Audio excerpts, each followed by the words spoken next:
like to start asking both of you about the genesis of this story and how the project came together.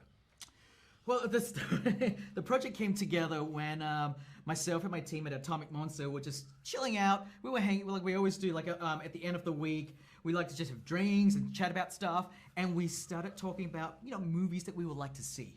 And as always, our conversation in one way or another will end up talking about a killer doll movie, and really the seed of M3GAN really did come from that conversation, and we thought, wouldn't it be great to make a movie where it's Annabelle meets the Terminator, So like you start off with like this android doll that is there to kind of help you out, but because of her more zealot personality and nature of trying to protect the person that she's paired to, you start to see the darker side of her. That was the genesis, and we brought it to Jason at Blumhouse, and these guys just took a liking to it. Yeah, we obviously have known James for a long time since we did Insidious together, and when we get a phone call from James that he has a scary movie, that's already good. But then a scary doll movie, we were predisposed to like the script before we read it. And what can you say of Akela Couper and the work that she did with the script? Akela did an amazing job. I mean, I worked with her to sort of crack the story. But so once we had that sort of foundation of the rough layout of the story, she just went off and she had fun with it. I told her, don't hold back, just go as nuts and go as crazy as you can. But just remember to make sure that the human aspect of it, the human relationship within the family dynamic is important. And I think, we can have all this crazy, scary thing happen, but the family stuff, the human aspect of it needs to work well for the horror to really play. And that's what Kayla is very great at doing.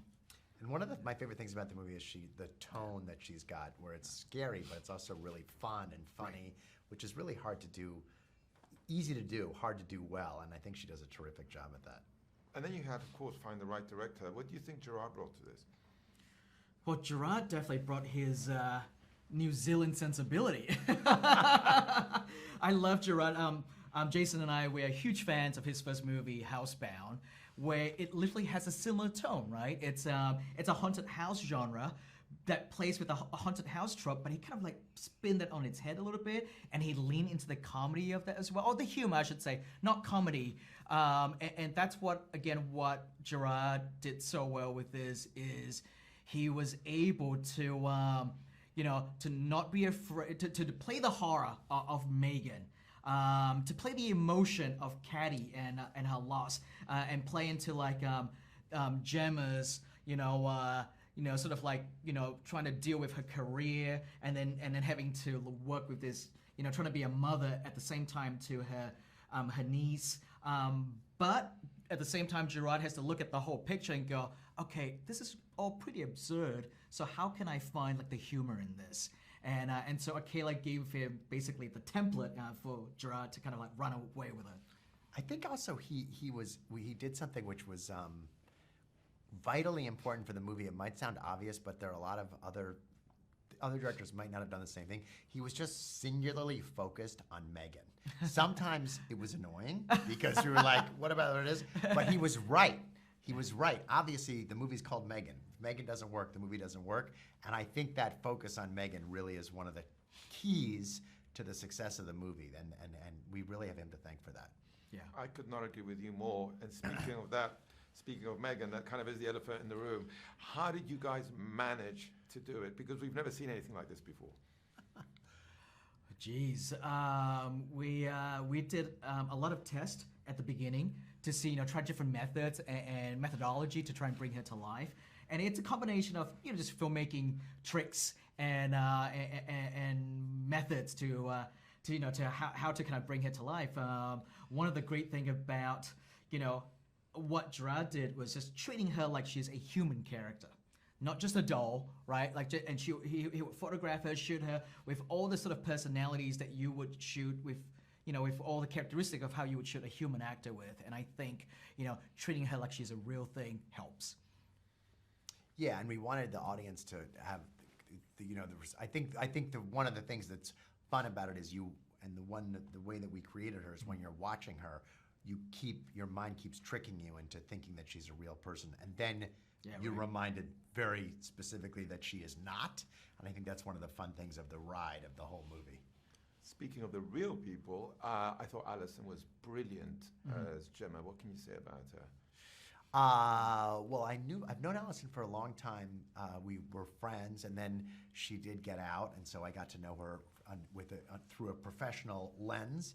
And she's a great actress. She's really passionate about acting and the craft of acting. She's also a great partner to us off screen.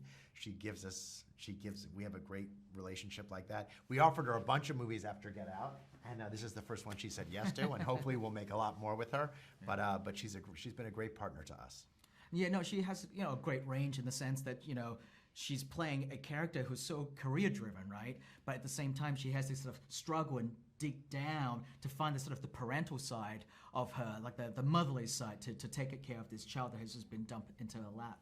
And I think Alison is really good at sort of like walking that fine rope of like, oh, I gotta be strong here, but then I need to be soft. I need to be more compassionate with the little girl to try and break through to her. And Alison was very great at representing that. Speaking of the little girl, what a talent Violet is as Katie, right? Yeah, Violet is amazing. Like, she just captured the vulnerability that the character needed for this role. Totally.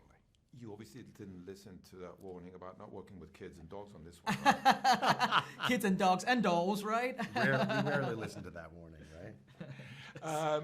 You were mentioning before, we're talking about the tone, which I think is one of the greatest things of this film. Ronnie Chen gives us some humor there that I find invaluable.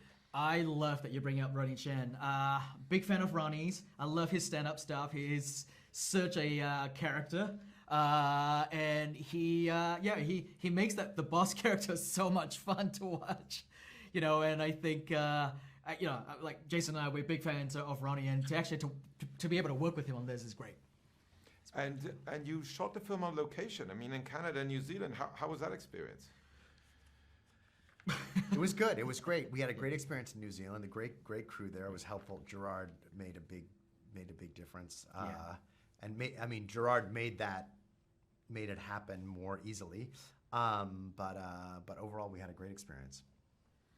Yeah, I mean, between New Zealand and Australia, we've got a really great sort of film crew down there, and so we sort of cross-pollinate on each other's project down there, and we've got a really good team. So I was really happy that we were able to take it to New Zealand.